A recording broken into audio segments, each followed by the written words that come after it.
Cleaning Nation, welcome back. Excited to hang out with you today.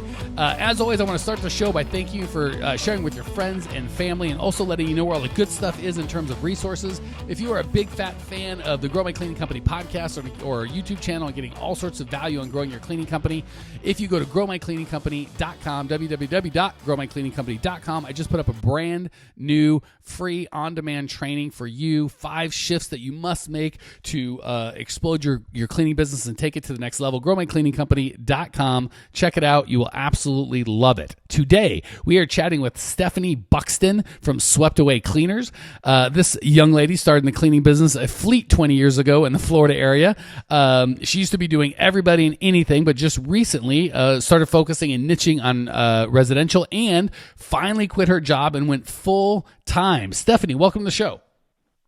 Hi, thank you. So glad to have you. So what on God's green earth? 19 and a half years, you clean and life's good. Then all of a sudden you lose your mind, decide you want to quit your job and go full time. Please tell me and Cleaning Nation about that transition. I can't sit still, so it's like an ADHD thing, I guess. So I've cleaned like a mad woman my whole life, and I had one of my mother's friends visiting me, and she was watching me clean because, of course, I couldn't sit down and have 5 minutes to visit. I just kept cleaning and cleaning. And she's like, oh my gosh, you need to open up a business. You are psychotic cleaner. You could do so well with this. And I'm like, oh, I don't think so. I don't have time to do this. And so I ended up just taking a couple more clients, and I had one, and then I took a couple more. And like for 20 years, I've had the same 3 or 4 clients, and just to do for extra money. And then all of a sudden in November, I thought, you know what, I couldn't stand my job anymore. I worked for a human resources department at a major teaching hospital, and it was way too much to deal with.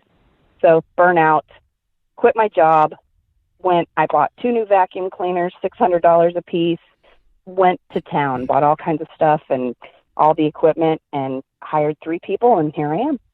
That is fantastic. So you did that in November. We're recording this in June, so just over 6 months ago. Were you able to replace the income you had before? Are you close? Has it been stressful? Because we have a lot of people that want me to walk them through that, and there's a lot of fear. So was it scary? Was it exciting? How would you recommend it?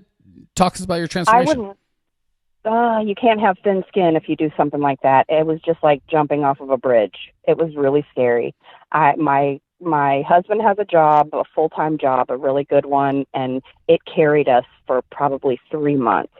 And I was paying my employees more than I was paying myself, and I didn't have time to do any of the business part of it. And it started to get to where I felt like I was going to fail, and I made so many mistakes that I learned from them. But I think the more mistakes you make, the better your company is, because now we are at almost 100% quality, and I have a checklist that they use every single day. I collect them at the end of every day. Love it. And if they are not checked off, I am not a very nice person. Oh, man. I can't imagine. You're lying to us, Stephanie Buxton. How dare you say that? I don't believe you as far as I can throw you. And I'm strong, but I don't think that's strong. All right. Well, I'm dying to see if I can contribute to your world further. What's going on in your world? How can I help you today? Well, I'm having employee issues. One in particular, I had a really bad fire about a month and a half ago, and I hired 2 other people to replace the one. Mm-hmm. And one of those 2 is turning out to be just like the first one. And very ungrateful, spoiled. I pay them well over what other girls in this area make, and I don't know why I can't keep them. I'm very good to them.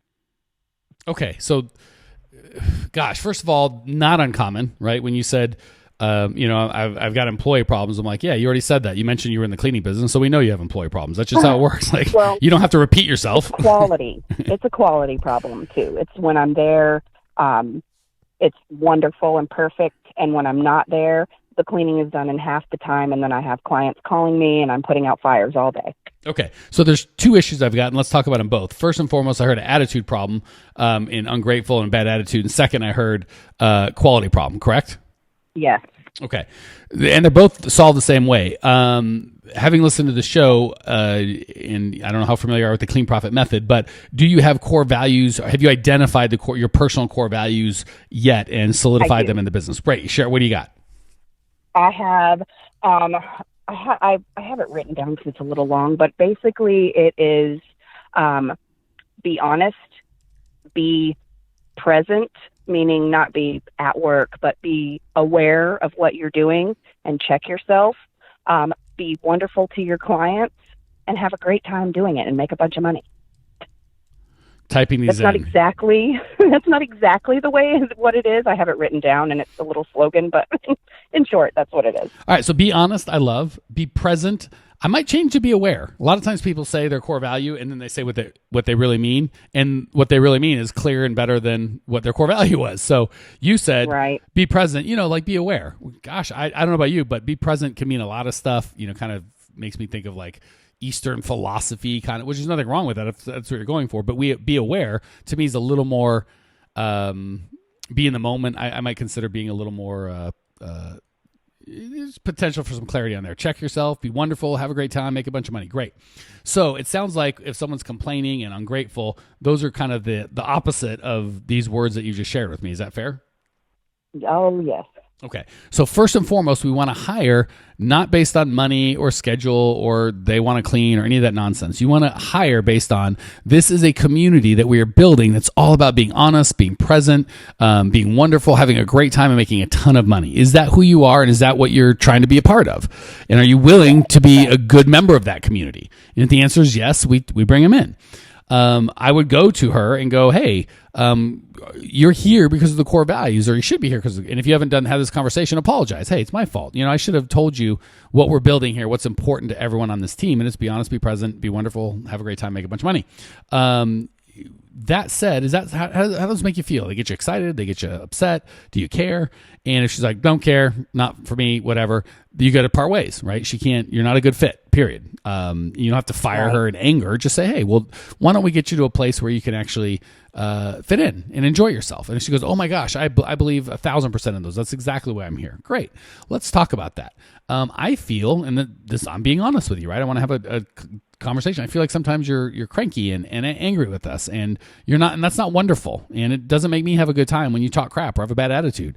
And do you think how do you think any of us are going to make any money if your attitude's poorly? And walk her through those. And either those aren't her core values, in which case she needs to leave, not because you hate her, just because she's going to, the place she'll be better suited, or those are her core values and you can help her start acting in line with them, right? She's acting outside of her core values. Very easy to get, I'm all about having fun, making money, being real, helping out. And if I'm being crabby and you're like, Mike, I thought you're all about having fun. This isn't fun at all. Because I really am about having fun, I'm going to go, you're right. I am about having fun. Thank you. I needed that. But if I'm not about having fun and that was just lip service and I'm being cranky and you tell me to have fun, I'm going to tell you to bugger off because I was really never about that in the first place. So we just need to get to the bottom of, does she share these core values? And if she does, you should be able to hold her accountable to acting like that. And if she says up and down, I share these core values, but doesn't act like them, well, she's lying and then you have to part ways. Did that make it clear or muddier? Yeah, it makes it pretty clear. I've felt like, I've listened to your show since, I think, March, the end of February or March.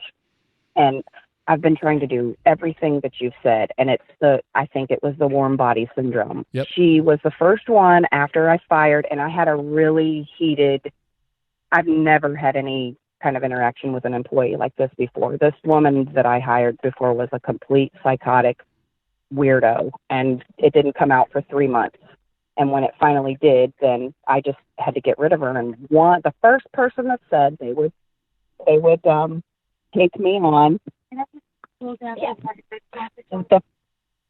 first person that said that they would take me on as a client, what I did was, or take me on as a employer, I just hired her, and that's the one that I have now. So I kind of ended up with this. And I feel like it's my fault. It's just more of my mistakes. Well, I'll give you some encouragement. It's absolutely your fault, but that's good. If it's not your fault, then how can you fix it? If it's someone else's fault, well, you're stuck with this lady, right? But it is your fault, which means you can fix it, right? You made a bad decision. Well, you can fix that bad decision with a couple good decisions. Decision one, let her go, right? It was a mistake to hire her, so we can fix that, no problem. Goodbye. And then replace her with someone else. So it sounds like what you asked was, how do I deal with someone that has a bad attitude? What you really meant was, what do I do when I've hired someone I know I should fire, but I'm too afraid to fire them? I'm totally putting words in your mouth, but is that a fair? That's correct. Yes, Okay. That's correct. So let me answer that, because I want to answer the question you really needed help with, and that was my bad job as a coach, not digging a little deeper and going, what do you really need? So now that we've got to what you want, let's talk about that, because there are other people in Cleaning Nation that have that same, are in that boat, I promise you. So first and foremost, systems. We got to have the reason you hired this person is because you have 20 amazing people behind her. And the biggest coaching I give that makes so much sense, but people get afraid, their emotions stop them from doing it, is you have to have a hiring system going on 24/7. That doesn't mean you're working 24/7, but you have a system in place that should take you, and this is all covered in the Clean Profit Method, that should take you 2 to 4 hours a week, and that should be constantly cranking out good applicants. What happens is people get afraid and they go, I'm fully staffed, I don't need anyone. And they stop the system. And then when somebody quits, or as is the case probably half the time, 2 or 3 people quit at a time. That's just how it works. We have to start from scratch. So we got to get away from that and have a system that's always bringing in good employees. So when somebody quits, you just pick from one of the many good ones that are coming. Does that make sense? Yes, it does. I have probably, because I've been doing what you said, I've got probably, 150 applications just waiting. So I'm sure I could replace her with someone. It's just the actual doing it and then training someone else is pretty terrifying. I mean, this is so new to me that I just don't want to do the wrong thing over and over. And I'm trying to learn from these mistakes, but sometimes it's a little terrifying. Well, again, it's scary because you don't have a system, right? So if you have a system that brings in, right, you've got a nice hiring ad on the right place and you've got the right copy,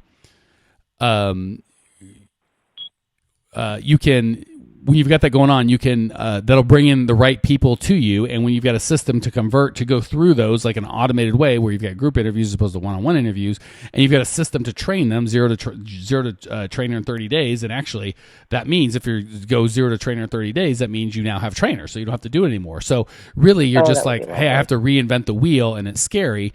You just need to get a system in place and follow that system even when it's scary. Even when it feels like, I don't need anyone, life is good, I don't want to do a group interview this week, I've already got good people, you still follow the system. And when somebody quits or 2 people quit and things go crazy, you follow the system. So the problem is people want to kind of turn their hiring funnels on and off, and that doesn't work. You've got to have a system where you're constantly bringing in quality people, and the people that are there know it. They know, oh my gosh, there's an interview every week, and Stephanie doesn't put up any crap. And when people are C+, C- players or D players or F players, they don't last at all because there's A players coming in every week wanting my job. That's a nice little, and again, if they're good, if they're a good teammate, they got nothing to worry about. But if they're slacking or half-assing it and they see another batch of interviewees every week, I promise you that's going to change the dynamic. So the trick is create again, we use the Clean Profit system here.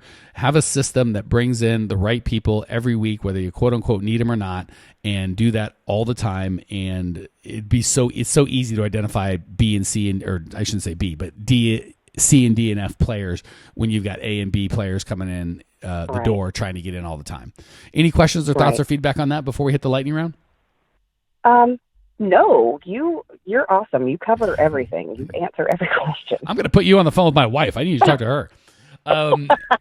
All right, Cleaning Nation, as we head into the lightning round, as always, I want to take a second to, a couple things. First, we are having, I think our last live event for the year is coming up in Temecula, which is right outside of LA. We've rented this 23,000 square foot mansion. I think this is the first time I've released it officially to Cleaning Nation. If you would like to implement the entire, or at least go through the entire Clean Profit Method and implement a crap ton as much as you can in about 3 days, go to growmycleaningcompany.com/live. You can see a bunch of videos of other people that have come to live events. You can see pictures of the mansion. You can see the agenda of all the amazing stuff that we're going to do. I'm limiting it to 16 folks. So if you're interested, go sooner than later, because at 16 we cut it off, and I do not believe there'll be any other events this year. So if you want to hang out and implement the entire Clean Profit method, go to growmycleaningcompany.com/live and sign up for a time for us to chat and see if you'd be a good fit. All right, now let's hit the lightning round. Stephanie, I'm going to give you 3 quick questions. You're going to give 3 amazing answers. Question number 1, what's the best piece of advice you've ever received, either personally or professionally? It was from you, and Yay! it was to pick a niche. I was all over the board before, and once I did just pick the residential cleaning, I went from probably $600 a week, and I'm making almost $3,000 a week now. And the big difference is picking a niche, correct? Exactly. When I was doing commercial, residential, move-ins, move-outs, I mean, there was nothing that I wasn't doing. And now I'm just doing residential cleaning, bi-weekly, weekly, monthly. God bless you, Stephanie. If you weren't on the opposite end of the country, I would give you a big fat hug, because that just makes my whole dang week to hear you say, I actually implemented the stuff that we talk about. I got the changes. We get a lot of that from our paid customers, but it's great to hear just rank and file Cleaning Nation saying, I'm getting value, I'm changing my life. That is amazing. Question 2, what's the biggest mistake you've made in the cleaning business, so we can all hopefully learn from it and not have to do it ourselves? I know you've heard it 1,000 times, not bidding correctly. As soon as you said you've heard it 1,000 times, I'm like, not bidding correctly. So there are probably thousands of people out there right now that have heard that 9 times, and they still haven't raised their prices. What on God's green earth can you tell them to hopefully get them into the 20th century? And what was it for you that made the switch that maybe can help them? When you said during one of the podcasts to have confidence when you give a price, I started and I upped the price on every single new customer. I gave all of my other customers a 1-month notice, and Smart. I've upped every single price. And I did it with confidence, and I lost not one client. How many clients, so just so we know, are you at 5-0, 10-0, 20-0? How many clients said yes versus no? I know we know is 0. How many said yes? Well, they all ended up getting a price increase, but there were 3 that were majorly they were nasty. And I said, okay, well, I can give you some names of some other companies who I'm sure would be able to help you, but you're going to get what you pay for. And, and then the one, I actually did lose one for one day, and she called me back. For one day. Said, okay, I changed my mind. I've had you for 3 years, and and it was like that. Good for you, Stephanie. That is fantastic. And that's one of the things we actually do with the live events. And it's so fun. Everybody's terrified. They all walk off because we literally do it. And then they come back so excited, so much energy. And it's just, if you raised every single one of your prices, I'll bet you doubled the amount of money that, you don't have to share details, but I bet you if you raised all of your prices, you'd probably doubled your profit, not your sales, your profit. And the beautiful thing is you didn't have to double your work. You didn't have to increase your work by half. You didn't have to increase your work by 1%. You do the exact same work. You just get paid way better for it. Actually, I've done a little less work because I also implemented the not cleaning anymore, and I hired more people, even though it was terrifying. So I'm only working 2 days a week, if that now. All right. Well, after this show, I'll yell at you offline and we'll get you down to 0, because that's all great, but the 2 days still does not sit well with me. All right. Last question. What's your favorite book you've ever read in business and personal? I just love reading and I love sharing kind of best practices. And what's the best book you've ever read that you want to share with Cleaning Nation? Don't laugh, but it was The Help. Oh my gosh. I saw that movie. It was great. The book is even better. It's wonderful. All right, I will add it. I've always got a list of 43 books I'm about to read, so I will add it to the list. Stephanie, thank you so much for joining us. Thank you for sharing your passion. I love your story. I love your enthusiasm. I love your commitment to actually doing stuff that is so rare in this world. I appreciate you. I know that Cleaning Nation appreciates you. Cleaning Nation, if you want to check out Stephanie's show notes page and the special video made for you, it is all at growmycleaningcompany.com. Go there now, www.growmycleaningcompany.com. Check it out right now. I will see you there. Congratulations! You are now 16% smarter. Still can't get enough cleaning goodness? Go to www.growmycleaningcompany.com for more of the good stuff. Ever want to be rich and famous? Owners of cleaning companies as well as industry experts can apply to be featured on the show by emailing our producer Natalie at support@growmycleaningcompany.com. Until then, don't miss out on all the latest cleaning industry lovin' at www.growmycleaningcompany.com. Check it out now.